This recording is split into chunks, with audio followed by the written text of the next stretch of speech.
Yes, Sheil, welcome to spooky season, month of October. We love it. I know this as the month of the NFL trade deadline, October 31st this year. I've always been a big trade deadline fan. Love some rumors, love some theories, love to build some trades. And the NFL trade deadline largely has been a disappointing event. It hasn't reached the NBA trade deadline, not even close. Last season, man, after that deadline, I was like, this is it. This was the one to push us over the edge. And lo and behold, we get Christian McCaffrey to the Niners. Best offense in the league since the trade. Roquan Smith to the Ravens. Top 5 defense in the league since the trade. Chase Claypool, 32 overall we're not inviting him to hang out with the team anymore. I won't comment on why or where he is or who told him what, but he's not allowed to be here any longer. Great trade.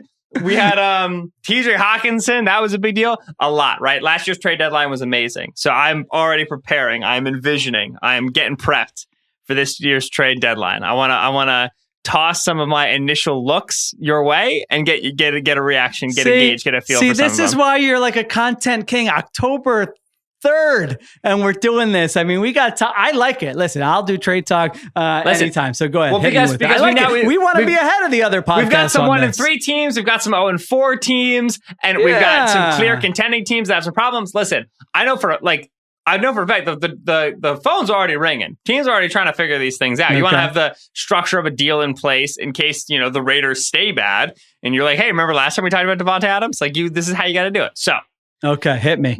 My favorite one in the world is Pat Surtain to the Ravens. I know the Broncos have said they're not moving Pat Surtain. I don't care. Pat Surtain goes to the Ravens. I'm picking them for the Super Bowl. Davante Adams. I had dropped on Twitter today. I was like, Davante Adams, the Detroit Lion. And Packers fans hated it. So I feel great about that. I think Davante on Detroit, a little outside, inside with Amon-Ra St. Brown. I think that's delightful. Another team that interests me for Davante Adams is the Cowboys. Cowboys still have not really solved their wide receiver 2 problem just yet. Brandon Cooks, not necessarily high volume. Michael Gallup, not 100% healthy. It's one to watch. Patriots have got to be sellers, right? I mean, freaking, this is bad. Who are they selling? Kendrick Bourne.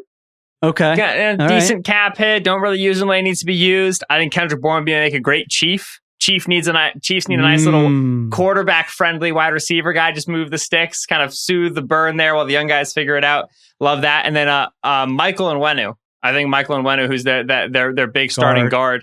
They've had a bit of a weird relationship with him and his play style, and they've made a ton of picks along the interior. I think he's a good candidate for the Ravens. I think that's one to watch out for. Great candidate for the Dolphins as well if the Patriots are willing to go intra-division, which I'm not sure they are. Few more for you. Get a little spicier at the end. Let's put Kyle Pitts in a Dolphins uniform. Oh, come on. You just want to see where Mike McDaniel lines the guy up. You just want to see where does he put him. I think that'd be a thrill. Ryan Tannehill to the Titans. Ryan Tannehill to the Falcons. Kirk Cousins to the Jets. We've already discussed these. I think both of those make sense. And then last but not least, T. Higgins. Rib fracture. This Bengals offense isn't working. Contract year. They have to pay Jamar Chase. They don't do contract extensions in season in Cincinnati. I don't know. If I were T. Higgins, I would start making a stink. I'll put it to you that way. Because I don't want to play out the rest of the season taking body shots, running 5-yard slants, and putting up no numbers in a contract year. That's not for me. Whatever's happening for this offense right now, I would like to leave it a year early than I'm already planning on leaving it. I think T. Higgins would be a good Lion.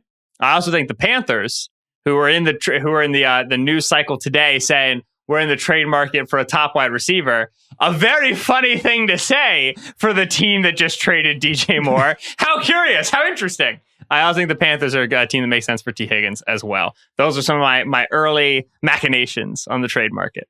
Okay, I want to go over. So I didn't want to interrupt you. You were on a roll. I like when you're on a roll. I didn't want to interrupt you, so I want to go through some of these real quick because I wrote the trade value rankings for the Ringer before the season, so I want to get some more use out of this bad boy. We are so well equipped for the deadline this year. If it's disappointing, I'm going to be so sad. Oh, I've got compensation for all these guys. Okay, so the most interesting Pat Surtain now.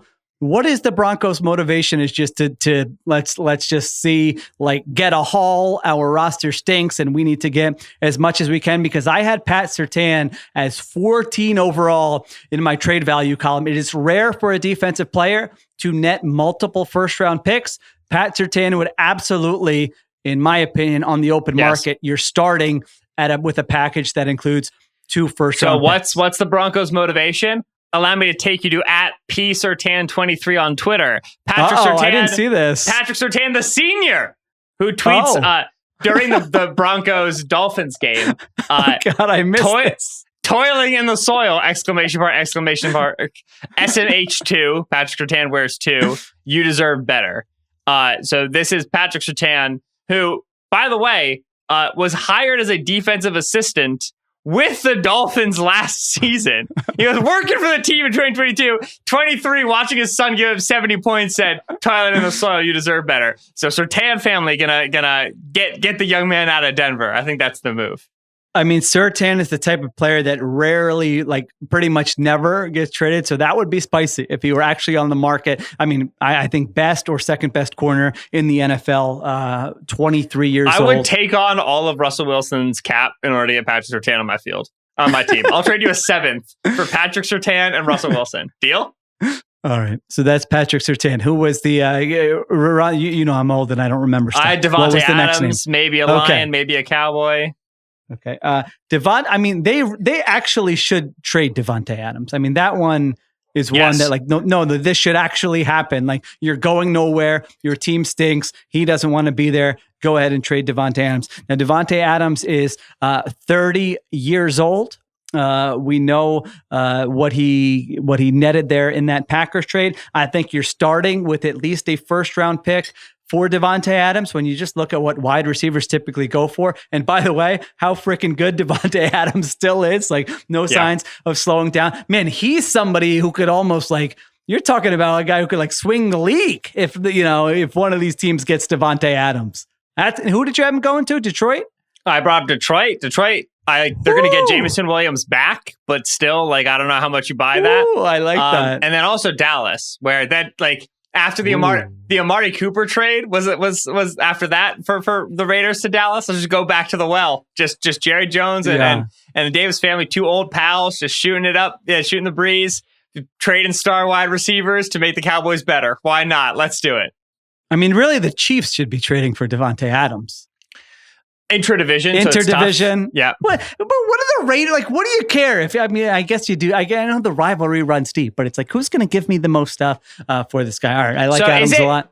Is it an interdivision trade or is it an intra-division trade? You think I'm going to know the answer to that? So if you don't know the answer to that? So, like, international means between 2 nations, and intranational means within the nation itself. I think it's within. I think it's intra-divisional. The AFC West. Versus West. if it was Davante to the Lions, it would be interdivisional. But also everybody says interdivisional, and I don't feel like being out on a limb with intra. So this is my internal conflict being voiced right now. Okay. These are the things I worry about. There you go. All right. Who else did we have other than Davante? Who was after Davante Adams? Was there one more who caught my attention there? Yeah, so like I had Michael Nwanu, Kendrick Bourne. Like those are kind of like more brass Those aren't tacks. on the list. Kyle Pitts to the Dolphins. Yeah, it doesn't do it for you. I feel like we could find a better home for Kyle Pitts, where he's going to get a lot of target. Okay. Saw your face. Great offense, but you're what, the 3rd most targeted guy there? Like, there are some teams that could just. But feed your Kyle targets Pitts. are going to be so cool. All touchdowns. I got a lot of Kyle Pitts to the Chiefs, and I get it because like Travis Kelce plus Kyle Pitts is hilarious. But I think target distribution wise, it's weird. I don't think Kyle Pitts should be expected to be a high volume guy at any spot right now. Like he's the yeesh. No, but like look at the model. Tough. No, but like look at the model of high value receiving tight ends, right? It's Travis Kelce's and Mark Andrews. It's guys who are like 6'4" and they're 240 and they're 245 but they're built like burly, right? Like that's probably the wrong weight for those guys. They're probably thicker and denser. 255, 260, and they're being used more like these high volume guys, more in the short intermediate area. It's quick breaking routes, it's quick turnaround routes that sit within zone. Pitts, you want to legitimately like stretch the field. You want to send this guy downfield. He's at his best when he's running away from dudes. So that usage is just.